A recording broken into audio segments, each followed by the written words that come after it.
With Jujutsu Kaisen chapter 262, we pick up where the last chapter left off in the story. It doesn't waste any time putting his foot on the gas for this really short chapter, which in hindsight, it makes sense given the differences between Sukuna and Yuta, as well as the health issues that are befalling the writer and the artist of the series Gege Akutami. But in spite of this only being an 8-page chapter, so roughly half of what a typical Shonen Jump chapter is, we still managed to get a very solid chapter. And the cover page itself, it gives us a hint that this battle, it isn't going down the way that we think. Now, normally we don't pay too much attention to the cover pages unless it's a series like One Piece, where the cover pages, they play a huge role in the story itself. But this one says that the King of the Curses and the Prodigy of the Modern Era, the two face off in their altered forms, and we see Yuta in Gojo's body, and we see Sukuna in his Heian era form with his 4 eyes and his 4 arms, is giving off a boxing match type of a feel, which is what we all expected after the last chapter, because Gojo versus Sukuna was a true heavyweight battle that was filled with some of the craziest stuff that we've ever seen in the series. And so there were high expectations for this fight of Yuta versus Sukuna. But in this one here, let's just say very safely that Yuta stocks, they have absolutely crashed. The last chapter was a pump and this chapter is a dump. After the two of them use a simultaneous domain expansion, we get the perspective from Yuji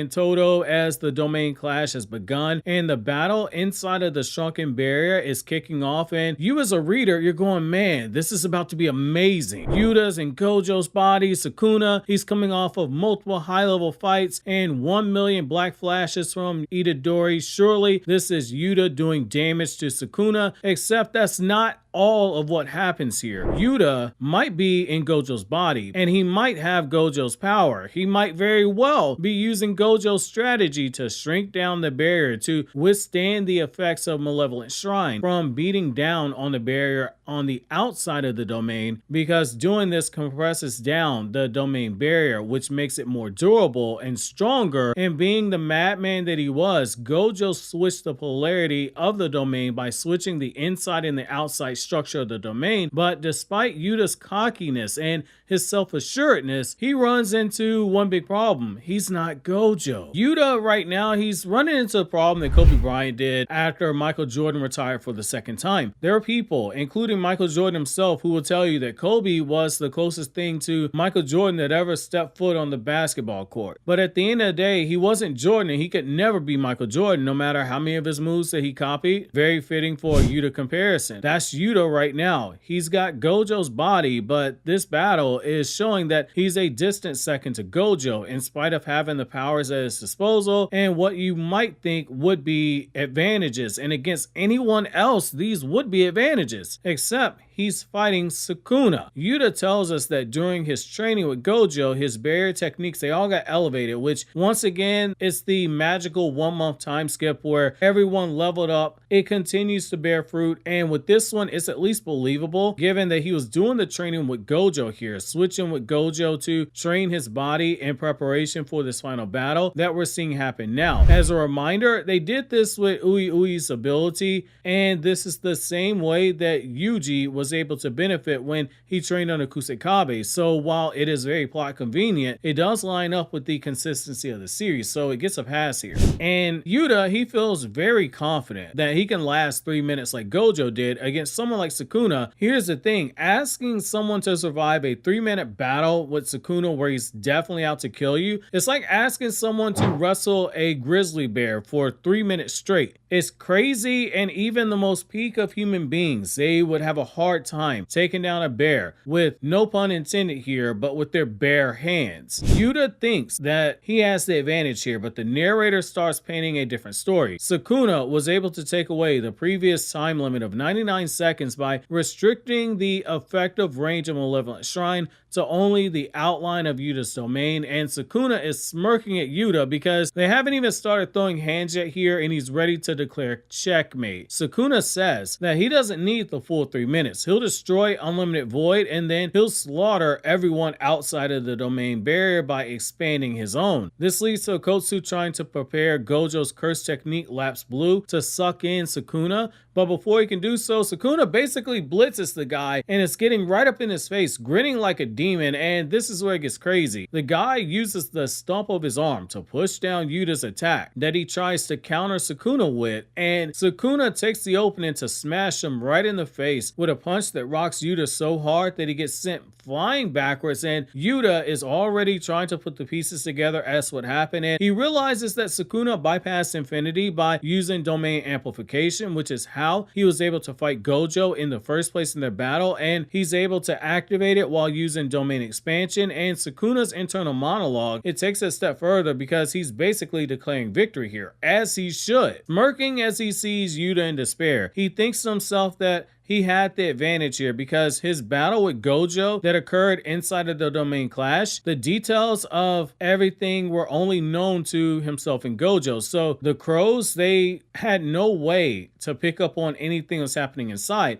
which is how Yuta got caught off guard. And we'll address that huge issue in a moment. But to Yuta's defense, he didn't know that Sukuna was capable of this. And it's such an out there strategy that it caught Gojo off guard at first, which is saying something because for most of the series, Gojo was, well, just Gojo. Nothing really caught this guy off guard outside of, getting still in the prison realm and Gojo getting sliced in half. This leads to Yuta being shown in his real body inside the arms of Rika, who appears to have been crying and saying his name, and Yuta's eyes are closed in the process. However, this is where it gets really interesting because Yuta getting stomped out this easily, it makes you go back to the entire planning of the situation. It makes you bang your head against the wall if you're rooting for the good guys to win. As at this point in the story, it's looking more and more like maybe the good guys should have just ganged up on Sukuna with whatever power they could spare that wasn't going to be used to take down Kenjaku, because this Yuta plan was seemingly their trump card and it's failing. You have Panda basically going, yeah, if we use Yuta in this way, it raises our chances for victory. And now we see right now that Panda is joining that growing list of people that were just wrong. Shoko and Gojo were confident that Gojo would win against Sukuna, and now Panda is wrong about Yuta being their trump card, which means that everyone rolled snake eyes seemingly at the craps table because Yuta got stomped out. Like, think about it for a second. Between Todo with the Boogie Woogie, Higuruma with the Executioner's Blade, Yuji with the Soul Attacks, and then you got Gojo in there for good measure being Gojo. I love Sukuna as much as the next guy, but that might have been too much for him to overcome, having to fight all that by himself. Hell, even throw in Kashimo if you have to. Now, there's a rather big red flag here in the chapter, and it's what I said we talked about a few seconds ago, which is basically Yuta, he did use Kenjaku's curse technique. So he should technically have Gojo's memories. So when Sukuna got the drop on him in this chapter, that should be something that he knew to expect. We know this to be a fact because in the Jujutsu Kaisen official data book, it tells us that, quote, it allows them to use the innate curse techniques already ingrained into the controlled body and take on their memories as well, end quote, and that's your red flag. What exactly happened to Okotsu here? The only thing that really makes sense is that it has to do with Yuta's copy curse technique, because while it does allow him to use different abilities, the problem is that